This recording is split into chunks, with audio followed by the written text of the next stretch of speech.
Okay, this is take 999,000. I keep trying to do this video and keep getting interrupted. For some reason 6-year-olds just don't want to be quiet.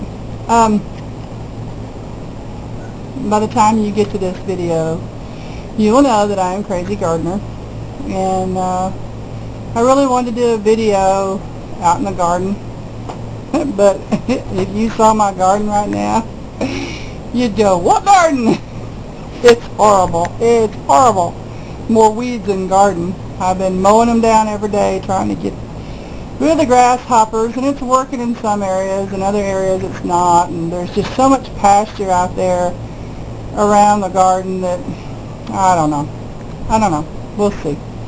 And it's really discouraging because it's so hot right now that it's hard to tell if stuff has just quit producing because it's so hot, or if it's because you didn't do it right. Anyway, this is what you have missed by not seeing me in the garden. My wonderful garden hat. I know I just look so pretty in it, and only my hair will be up. I don't wear my hair down in the garden. It's just way too hot. Anyway, it was like 99 today only. I think the weatherman lied. I think it was more like 101. The heat index was 107. I didn't go out in the garden today. Well, I walked out there and looked at a couple things and walked right back in. But every other day this week I've worked out in the garden, and yesterday I think the heat index was 105. It was really hot. But along about 4 o'clock, the sun starts getting on that side of the house. The garden's that way. The sun starts getting on that side of the house. So I have degrees of areas that start getting shaded, and there's a good portion of it that I can actually work in from about 4 to dark, where I don't have any sun beating on me. So that helps a lot. It gives me some time in the evening to work. Of course, you can't get it all done then. Anyway, I haven't gotten a whole lot out of my garden this year.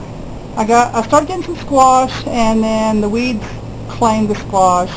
And when the weeds claimed the squash bugs got in there, and I still have plants, but the ones that I got the weeds pulled around are really yellow. The leaves are almost as yellow as the squash.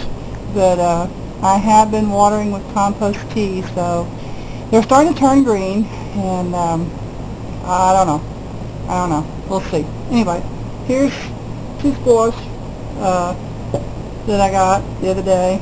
I think I've put away maybe 2 quart bags in the freezer, and I think we've had 2 meals with squash in them, so I haven't gotten a whole lot of squash. Usually I just get tons of it. But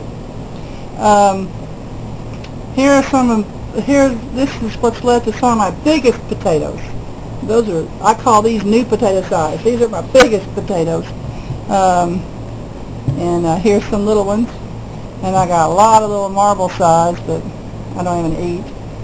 But I think I planted 19 pounds of potatoes, and I probably yielded 25. I think you're supposed to yield like 2 times or 3 times the amount you plant. And I did get one other tomato that was edible, and by the time we cut the BER bottom off and cut a couple bug bites out, my daughter and I both got a piece about this big. But it sure had that good tomato taste. And here's one that, I think this is a Cherokee Purple, kind of deformed little guy. I knocked it off the other day when I was putting some hydrated lime around the base of the plants and trying to hoe it in, and I just knocked this one right off the stem. It kind of ripped anyway. So I brought it in, but I don't think it's going to be edible. I'm starting to see some pink eye purple hulls, which I've never planted before, but you can see what the grasshoppers are doing to them. See, they're eating them. Anyway, this handful, there's just a little bit more in the bucket than this handful, so that's not really enough for a meal. And I think I probably should have gone out there and tried to look today and pick maybe a little bit more. Maybe there wasn't much, but I didn't, so I'll try to get that done tomorrow. But since I don't have much stuff of my own.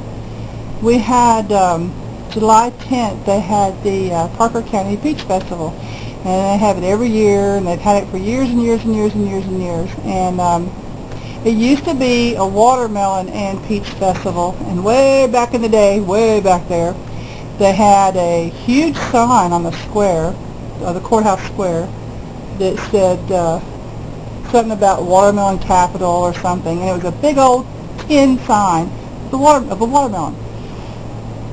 Well, sometime way before I could ever remember, that sign got pulled down, and it ended up in the basement, and I don't know what happened after that, but for a while there was a restaurant here in town called the Tin Melon, and that's where they got their name from, was that tin sign of a watermelon. But they don't do watermelon festivals anymore. There's not many farmers left around here. There's a lot of cattlemen. This used to be a lot of dairy cattle around, and this place that I'm on is an old dairy.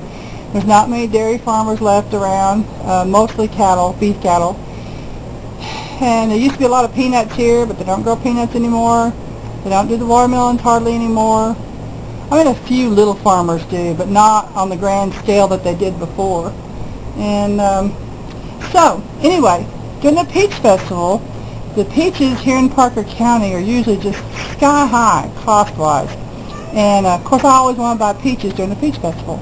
Well, this year I found some at the grocery store that were Parker County peaches, and they were 78 cents and 98 cents a pound. So I was like, woo! I think they must have had a really good bumper crop this year. Anyway, this is what I did for peaches, and I'm very proud. See, it doesn't separate. So I did a good job on my jam. Yes, the fruit is floating, but I think the only way you're going to get fruit not floating is if you're a commercial canner, because I've been doing this for years, and my fruit always floats. Here's some strawberries that I did. I'm real proud of it too. I haven't tasted it yet, but the strawberries weren't cheap, but I really wanted some strawberry jam, so that I made. And I had a little handful of blackberries.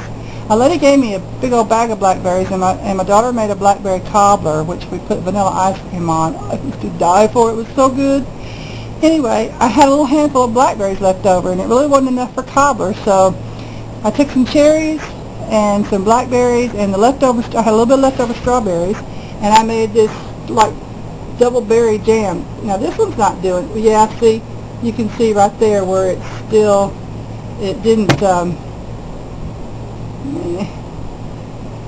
don't know why that one's not. It's probably too full. But anyway, this is strawberry, black cherry, and blackberry. It tastes really good. I opened one jar, but I may, I hate that. It's not, even when I put it in the fridge, it's not getting real solid.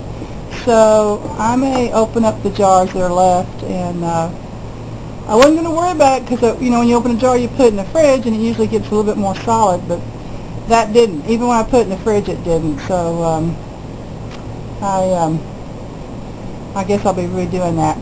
Anyway, I just wanted to say hey to everybody, and I was hoping to be a little bit skinnier when you saw me, but doesn't matter how much I work in that garden and sweat.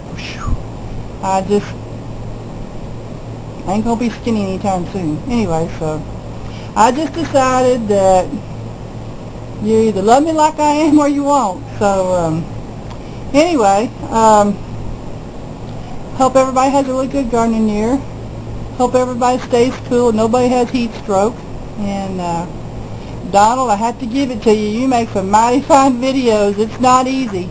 It's not easy at all. But just wanted to say hey to everybody. Happy gardening. Bye.